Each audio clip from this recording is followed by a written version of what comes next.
आज ही Doubtnut app download करें। Doubtnut पर होगा अब आपके सभी मैथ्स, केमिस्ट्री, फिजिक्स और बायोलॉजी डाउट्स का सफाया। बस अपने क्वेश्चन की फोटो खींचो, उसे क्रॉप करो और तुरंत वीडियो सोल्यूशन पाओ। Download now. इस वीडियो में हम पढ़ेंगे क्लोनिंग वेक्टर्स के बारे में। तो क्लोनिंग वेक्टर्स क्या होते हैं, उनके कितने टाइप हैं और वो क्या क्या करते हैं, ये सब हम इस वीडियो में देखेंगे। ठीक है, तो सबसे पहले देखते हैं कि वेक्टर जो है वो क्या होता है। तो जो हमारे वेक्टर्स हैं वो क्या होते हैं, वो डीएनए के मॉलिक्यूल्स हैं जो हमारा फॉरेन डीएनए सेगमेंट को लेकर आते हैं।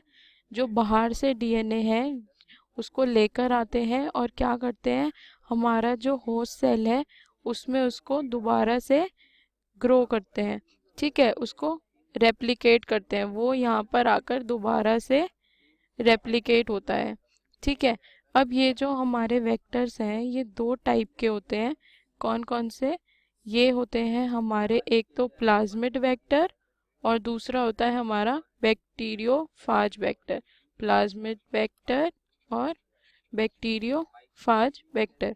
ठीक है, अब हम बात करेंगे प्लाज्मिड वेक्टर की। तो ये जो हमारा प्लाज्मिड है, ये प्लाज्मिड क्या होते हैं, ये होते हैं डबल स्ट्रैंडेड, सर्कुलर और सेल्फ रेप्लिकेटिंग। ठीक है, ये दो, इनके अंदर दो स्ट्रैंड होते हैं, जैसे हमारा डीएनए होता है ऐसे ही ये दो स्ट्रैंडेड होते हैं। सॉरी, ये तो डीएनए था। ठीक है, ये हमारे ऐसे डबल स्ट्रैंडेड होते हैं। ये क्या है, सर्कुलर होते हैं, मतलब ऐसे दो स्ट्रैंड होते हैं सर्कल में, और इनके अंदर क्या होता है, ये खुद को दोबारा से बनाने की क्षमता रखते हैं। ठीक है, और ये जो प्लाज्मिड हैं इन्हें किसने डिस्कवर किया था, विलियम हेज और जोशुआ लेडरबर्ग। इन दोनों साइंटिस्ट ने इसको डिस्कवर किया था, कौन से ईयर में, हमारे ईयर 1952 में। ठीक है, अब ये जो हमारा प्लाज्मिड वेक्टर होता है ये क्या काम करता है, ये हमारे जीन को क्लोन करने में काम करता है। तो जीन क्लोनिंग एक्सपेरिमेंट, क्लोनिंग मतलब एक चीज से उसके जैसी दूसरी चीज बनाना। तो अगर हमारा ये जीन है तो एक और सेम जीन बनाने को हम कहते हैं जीन क्लोनिंग। ठीक है, अब देखते हैं एक एग्जाम्पल प्लाज्मिड वेक्टर का, जो कि है हमारा ये है हमारा ई कोलाई क्लोनिंग वेक्टर। ठीक है, ये ई कोलाई का क्लोनिंग वेक्टर है जिसको हमने कहा है PBR322। ठीक है, अब ये जो वेक्टर है ये किसने बनाया था, ये एक साइंटिस्ट थे, रॉडरिश। इन्होंने बनाया था कौन से ईयर में, 1977 में उन्होंने बनाया था। अब यहाँ जो ये जो वेक्टर है इसमें ये जो P है ये क्या है, BR क्या है और 322 क्या है, वो देखते हैं।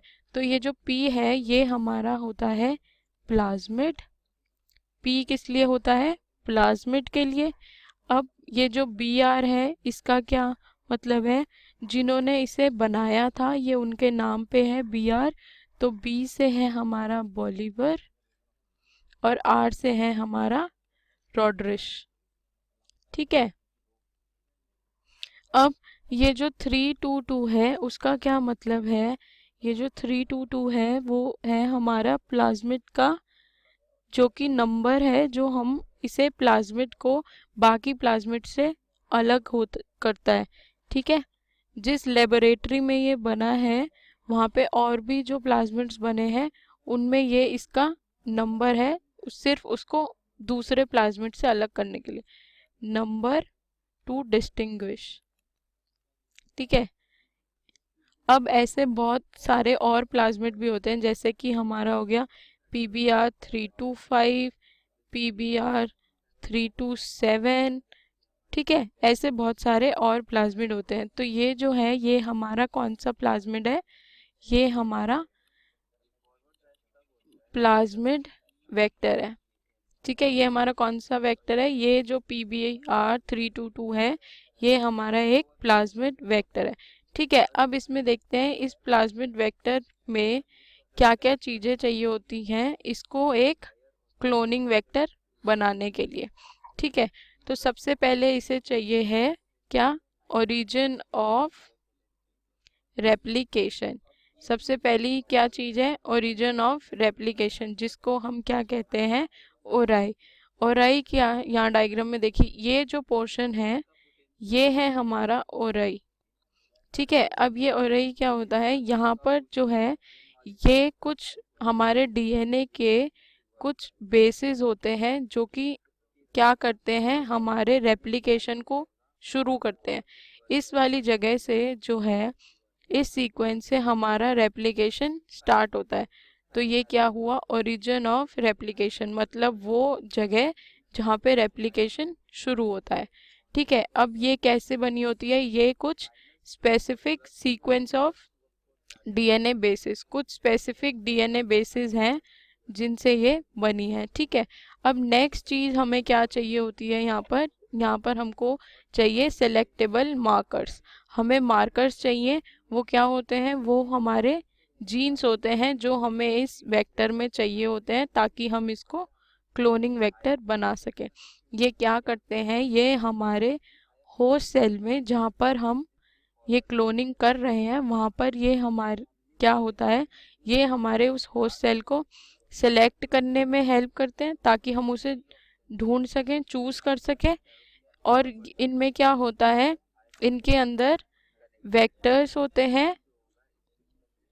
ठीक है, help in selecting host cell. ये जो होस्ट सेल है इनके अंदर कैसे हम इस होस्ट सेल को सिलेक्ट करते हैं? दो चीज़ों से हम इसको सिलेक्ट करते हैं।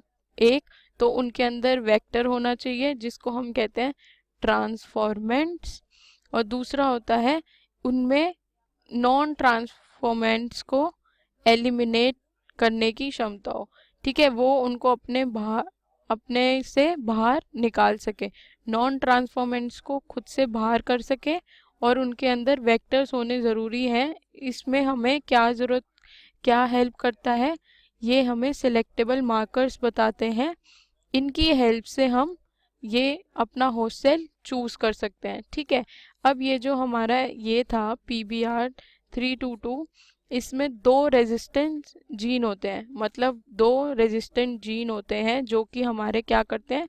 सिलेक्टेबल मार्कर का काम करते हैं।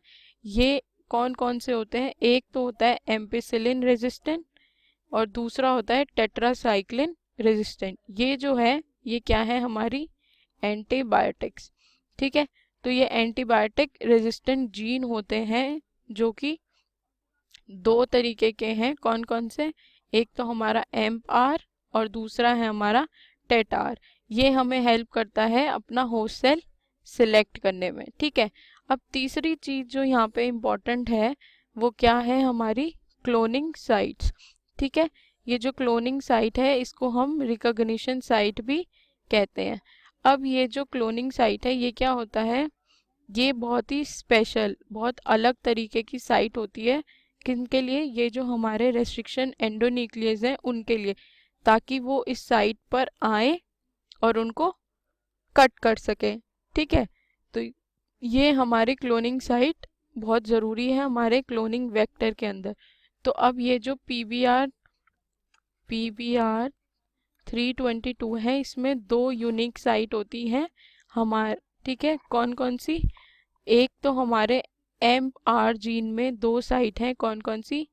यहाँ देखेंगे, ये जो एम्प-आर जीन है हमारा, यहाँ पे दो साइट हैं, PVU1 और PST1। ठीक है, और ये जो हमारा टेट-आर है जो कि हमारा रेजिस्टेंट जीन है, यहाँ पर भी दो अलग अलग साइट हैं, BAM-H1 और SEL1। ठीक है, ये हमारा किस में हेल्प करता है? हमारे रेस्ट्रिक्शन एंडोन्यूक्लियस को हेल्प करता है ताकि वो आकर इस प्लाज्मिड को काट सकें। ठीक है, लास्ट है इसमें हमारा जो हमारे वेक्टर्स हैं, vectors for cloning genes in plants and animals. Plant और एनिमल में भी वेक्टर्स चाहिए होते हैं, किस लिए? जीन्स को क्लोन करने के लिए। तो जो हमारे पैथोजेनिक प्लांट होते हैं जिनमें पैथोजन अटैक करते हैं, उनके लिए वेक्टर बनाना बहुत ज़रूरी है जो कि है हमारा TI प्लाज्मिड, जिसको हम यूज़ करते हैं। वो क्या होता है? हमारा ट्यूमर इंड्यूसिंग प्लाज्मिड। ये हमारा वो प्लाज्मिड है जो प्लांट्स में ट्यूमर कॉज कर सकता है। ठीक है, ये जो है ये किस में होता है, हमारे एग्रोबैक्टीरियम ट्यूमेफेशियंस में। ठीक है, इसमें ये प्लाज्मिड को हम ग्रो करते हैं, तो ये जो है ये इसका होस्ट सेल है। ठीक है, और ये जो होता है ये हमारे प्लांट्स को नॉन पैथोजेनिक होता है, ये हमारे प्लांट्स के लिए हानिकारक नहीं है, लेकिन जो दूसरे उस पे चीज़ें ग्रो करती हैं उनके लिए ये हार्मफुल है। ठीक है, उनके लिए ये नुकसानदायक होता है। ये था हमारा क्लोनिंग वेक्टर। ठीक है,